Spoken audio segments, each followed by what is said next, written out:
क्षत्रियों के हाथ निहत्थों के खूनों से रंगे जाते हैं। उन्हीं क्षत्रियों के पेट उन भोली भाली और भगवान की प्रकृति के रचे उन प्राणियों से भरे जाते हैं। इससे बड़ा पाप हम क्या ले नहीं सकते, इससे बड़ा पाप क्या ले रहे हैं अपन। ये सब आपकी बात नहीं है, ये आपके इतिहास को बदलने के लिए, आपकी संस्कृति को तोड़ने के लिए मुगलों ने जो आक्रमण करके आपको नष्ट करने का जो एक सौगात दी, आपको भेंट दी, गिफ्ट दी, आज उसको अपन एक भाषा में राक्षसी भोजन भी कहते हैं। एक भाषा में राक्षसी भोजन कहते हैं, कहते कि नहीं कहते हैं, परंतु अब उसका नाम बदल दिया, राठौड़ी खानो भी कहने लग गया।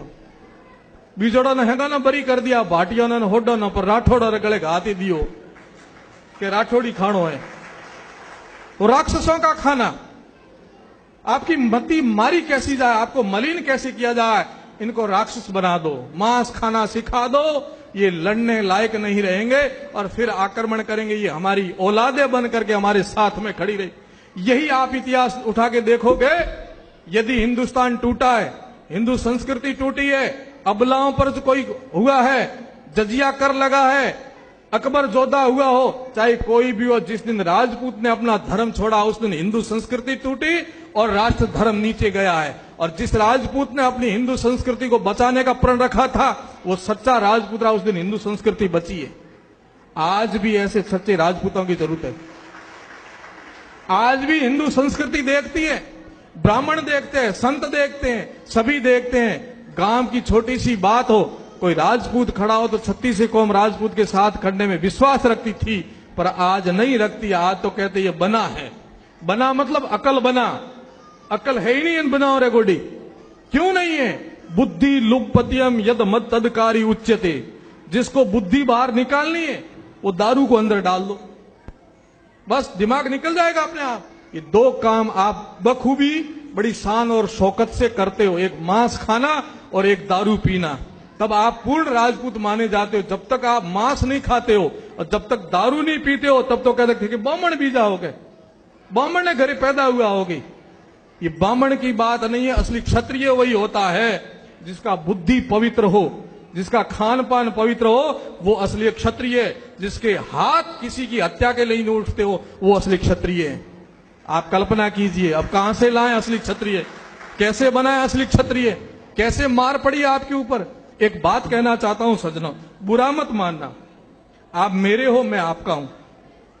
चूंकि मैं सनातन धर्म का सन्यासी हूं, जाति बंधन में विश्वास नहीं रखता हूं कि मैं राजपूत के घर पैदा हुआ, ये मेरा प्रारब्ध था, परंतु मैं एक सन्यासी के रूप में हूं, इसलिए पूर्ण हिंदू संस्कृति की बात करूंगा। सभी समाज मेरे समाज है समान। आप मेरे हो मैं आपका हूं, ना किसी एरिया से बंधा हुआ हूं, ना किसी जिले से बंधा हुआ हूं, ना किसी जात से बंधा हुआ हूं। मैं सनातन धर्म का सन्यासी हूं, आप मेरे भक्त हो। मैं आपको कहना यह चाहता हूं कि आप लोग कितनी बिना मति की बात करते हो, बुरा मत मानना इस बात को। एक आदरणीय राम सिंह जी और सम्मानित मंच से भी निवेदन सुन तो रहे हैं, फिर भी उनके नाम से संबोधन करके कहना चाहता हूं। मांस 3 प्रकार से मिलता है मार्केट में, मांस 3 प्रकार से मिलता है। एक झटके का मांस, एक हलाल किया हुआ मांस और एक अपने आप मरा हुआ पशु मांस। तीनों ही मांस की श्रेणी में आते कि नहीं आते हैं? अपने आप मरता है, अथवा झटके से मारते हो, अथवा हलाल करके मारते हो। जब तक उसके अंदर प्राण है तब तक तो वो है, प्राण के बाद वो मिट्टी तीनों एक जैसी होती है। होती कि नहीं होती बोलो?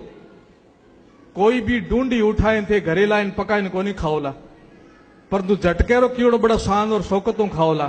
फर्क क्या आप बताओ मुझे? वो भी ढूंढी वो भी ढूंढी है, ढूंढी वो भी ढूंढी कहलाई जाएगी, परंतु आपने भ्रम में रख करके आपको कि वो तो झटके रो है, ढूंढी कौन लावे घरे, ढूंढी तो बगी उठाए, वो भी ढूंढी वो भी ढूंढी है।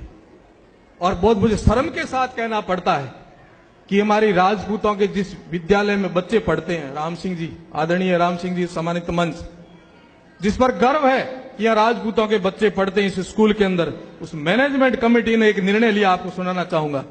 बोले मार्केट में मांस बहुत सस्ता मिलता है और एक महंगा मिलता है। सस्ता कौन सा मिलता है, महंगा कौन सा मिलता है? कि झटके का मांस महंगा मिलता है और हलाल किया हुआ मांस 50 रुपए सस्ता मिलता है। और उस हॉस्टल में सप्ताह में 2 दिन बच्चों को मांस खिलाया जाता है। तो कहा क्यों ना अपन हलाल किया हुआ ही मांस ला करके इन बच्चों को खिला दें, जिसे 50 रुपए सस्ता आएगा। ये है आज के राजपूत। ये है आज के राजपूत। कैसे कैसे आपको राक्षस बना करके प्रस्तुत कर दिया। क्या आपका रूप था, क्या आपकी शान थी, क्या आपके अंदर स्वाभिमान था। घास की रोटी खाने के लिए तैयार थे, परंतु सोनों के थालों में खाने के लिए आपके बच्चे तैयार नहीं हुए थे। वही राजपूत आज छात्रावासों में पढ़ने वाले बच्चे हलाल किया हुआ मांस खाने के लिए तड़प रहे हैं। होटलों में, बड़ी बड़ी सेमिनारों में जाकर के आप जो मांस भक्षण करते हो, पता है वो किसका मांस है, कैसा मांस है? गाय का मांस है, हलाल किया हुआ मांस है। कभी आपने विचार किया है आपका धर्म किस प्रकार से नष्ट हो गया है? जिस जीवन के अंदर से धर्म निकल जाता, सब निकल जाता है। दुनिया को देखो, समाजों को देखो, जिस समाज ने धर्म को आगे रखा वो सदा आगे बढ़ा है, और जिस समाज ने धर्म को पीछे रखा वो खड्डे में गया है। इसलिए कहा गया धर्मो रक्षति रक्षितः, जो धर्म की रक्षा करता है धर्म उसकी रक्षा करता है। हम लोग धर्म को निकाल करके स्वार्थ को पहले रखते हैं, इसलिए हमारी बर्बादी हो रही है। हम जीवन में धर्म को महत्व नहीं समझते। न हम गायत्री से लेना देना, गायत्री तो ब्राह्मणों का काम है, जनेऊ तो ब्राह्मणों का काम है। अरे ये शुद्ध खाना पीना तो ब्राह्मणों का काम है, हम तो राजपूत है, राठौड़ी खाना खाएंगे। वही हमारी मति मारी गई, वही हम नीचे आ गए। आप इस धरातल पर जाकर के सोचो, आज दुनिया के अंदर आप ही नहीं हो मांस खाने वाले। 9 अरब की जनसंख्या इस दुनिया की, उसमें से 80% लोग मांस खाते हैं, 80% मांस खाते हैं। और ये लोग, आप तर्क दोगे महाराज आप मांस के लिए हमें कहते हो, दुनिया के 80% लोग मांस खाते हैं फिर भी मस्त रहते हैं, आगे बढ़ते हैं। उनको मैं उत्तर देना चाहता हूं। दूसरा, जो लोग कहते हैं कि जीवो जीवस्य भक्षणम, जीव जीव का भक्षण करते कोई पाप नहीं लगता, उनको मैं एक उत्तर देना चाहता हूं। मित्रों, पहला तो उदाहरण ये है कि मांस मनुष्य का भोजन है ही नहीं। कैसे नहीं है, मैं आपको एक बात कहना चाहता हूं।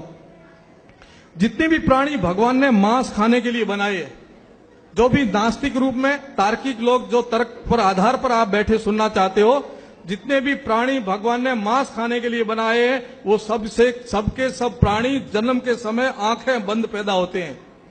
आप एक एक को देख लीजिए, कुत्ता, शेर, चीता, बिल्ली, गीदड़, शियार, जितने भी मांसाहारी प्राणी हैं वो सबके सब आंखें बंद पैदा होते हैं।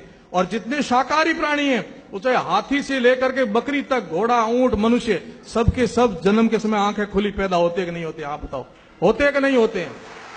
ये पहला फर्क है। कुदरत ने, प्रकृति ने, भगवान ने आपको मांस खाने के लिए नहीं बनाया। दूसरा उदाहरण, जितने भी मांसाहारी प्राणी हैं वो सबके सब तीखे दांत लेके पैदा होते हैं, तीखे दांत होते हैं उनके। और जितने शाकाहारी प्राणी हैं उनके किसी के तीखे दांत नहीं होते हैं। जितने मांसाहारी प्राणी उन सबके नाखून भी तीखे होते हैं।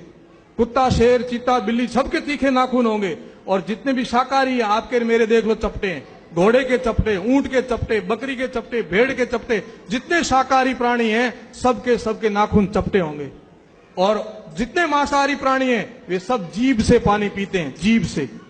लकड़ आपने देखा होगा ना, जीभ से पानी पीते। और जितने शाकाहारी प्राणी हैं सब होठों से पानी पीते हैं। जितने मांसाहारी प्राणी हैं उनकी सबकी जठराग्नि अलग है, वो सीधा मांस अंदर पचा सकते हैं। और आप और हम, आप लोग जो लोग मांस खाते हैं, वे लोग सीधा मांस खा नहीं सकते, मर जाओगे। आपको कोई न कोई संसाधन लेना पड़ता है। इसलिए कुदरत ने, प्रकृति ने आपको मांस खाने के लिए बनाया भी नहीं, फिर भी आप उस जमात में जा रहे हो। थोड़ा विचार करो। और दूसरा, पाप कैसा करते हो आप? आडंबर, धोखा आपके साथ बहुत। मैं आपको दोष नहीं देना चाहता हूं, आपके साथ छलावा किया गया, आपकी संस्कृति को तोड़ने के लिए, आपके धर्म को नष्ट करने के लिए आपके साथ बहुत बड़ा धोखा किया गया। और तो और आपके देवी देवताओं को नहीं छोड़ा। अब आपको यदि इस रस्ते पर लाना था तो जोग माया को बकरा चढ़ाओ, भैरू जी ने बकरो चढ़ाओ, भौमिया जी ने बकरो चढ़ाओ, उन्नी आड़ में थाने मौस खोलाने तरी को ढूंढियो। अब मेरी भी देवी कुल देवी है, मेरी देवी कुल देवी नागणीचिया है, हिंगड़ाज माता है। और मैं ये दावे के साथ कह सकता हूं, मैं स्वरूप नारियल, जिन्हें अभी लीलो नारियल कहा, स्वरूप नारियल ले जान माता जी ने चरणों में राख, और मैं वो आशीर्वाद प्राप्त कर सकता हूं जो आप बकरे को चढ़ा के नहीं कर सकते। तो क्यों नहीं आप लोग भी स्वरूप नारियल को चढ़ा करके मां का आशीर्वाद ले नहीं सकते क्या? परंतु आपके साथ धर्म को किस प्रकार से घुसेड़ करके आपके जीवन को नष्ट कैसे किया जाए, ये विदेशियों की चाल थी, और उसमें आप और हम सब बर्बाद हो गए। कल्पना कीजिए, माता जी के मंदिर की प्रतिष्ठा